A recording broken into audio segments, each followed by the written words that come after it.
మనం స్నేహం చేయాలి. ఈ వయస్సులో చాలా ముఖ్యమైన విషయం ఇది. ముఖ్యంగా యువతరం బాగుపడుతున్నది, దెబ్బతింటున్నది కూడా స్నేహాల వల్లనే. మంచి స్నేహితులు దొరికితే మనం బాగానే ఉంటాం. అదే చెడు స్నేహితులు దొరికితే దానికి ఉదాహరణ ఏమిటో తెలుసా? లెక్క భారతం, మహాభారతంలో 3 రకాల స్నేహాలు ఉన్నాయి. 3 రకాలు. 1 విఫల స్నేహం, 2 సఫల స్నేహం, 3 సుఫల స్నేహం. 3 రకాల స్నేహాలు ఉన్నాయి మహాభారతంలో.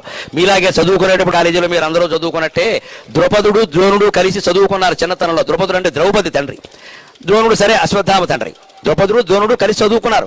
వాడు ఏదో ఓ కంచంలో తినేవారు, ఓ మంచంలో పడుకునేవారు, బాగా స్నేహంగా ఉండేవారు. ఆ సమయంలో ద్రౌపదుడు రాజు కదా, కాబోయే రాజు, యువరాజు. అందుకని ద్రోణాచార్యుల మీద స్నేహం వల్ల ద్రోణ్ అంటే ఇంగ్లీష్లో పిలవాడు డోన్ అనేవాడు సరదాగా. Mister Don, I love you అనేవాడు. అంత స్నేహం వాళ్ళు. కానీ మిస్టర్ డోంట్ థింక్ అదర్వైజ్. నేను రాజ్య పట్టాభిషేకం చేసిన తర్వాత నువ్వు ఎప్పుడైనా రా, నీకు కావాల్సినవన్నీ ఇస్తారు, నేను స్నేహితుడిని మర్చిపోక నేను ఉన్నానంటే. పాపం ఈ బ్రాహ్మడు వెర్రి బ్రాహ్మడు ఏమనుకున్నాడు? ఒక మహారాజు మనకి ఇంత అభయం ఇచ్చాడు, ఇంతకంటే ఏం కావాలి అనుకున్నాడు.